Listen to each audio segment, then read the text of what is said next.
Hello, my name is Courtney Staley, and this is my last post for our Mafia class for the extra credit assignment in determining who is more successful, the American Mafia or the Sicilian Mafia.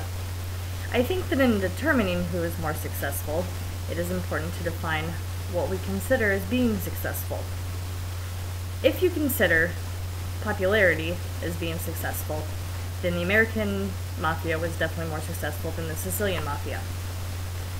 During their power, the Mafia here had grown to be known nationally and even internationally. There were very few people who didn't know who Al Capone and Lucky Luciano was. That being said, it was this that led to their eventual downfall. Because of their brazenness and their propensity to be in the public eye, whenever their true selves came to light during the Kefauver trials, it was then that the public turned on them. Conversely, the Sicilian Mafia has never been one to stand in the limelight. Because of this, they have stayed pretty much the same since they started back in the 1800s. Although they are just as notorious as the American Mafia, using tactics such as extortion and murder, they have remained a presence within the Italian society. Today they still are able to influence politics and game vast amounts of money.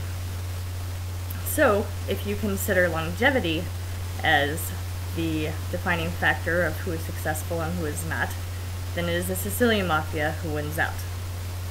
I think overall, even if those definitions aside, I still think that the Sicilian Mafia was definitely more successful, just because of their ability to influence everyone in Italy.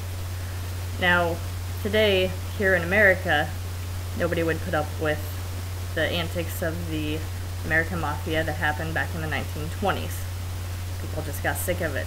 In Italy, however, the Mafia still, like I said, is an influence. You don't hear about them quite as much as you used to, but you definitely still hear about them way more than you do the American Mafia. As I mentioned in a previous post, even their elected officials still are tied to the happenings of the Sicilian Mafia. Unlike here in America, where politicians try to distance themselves as much as possible.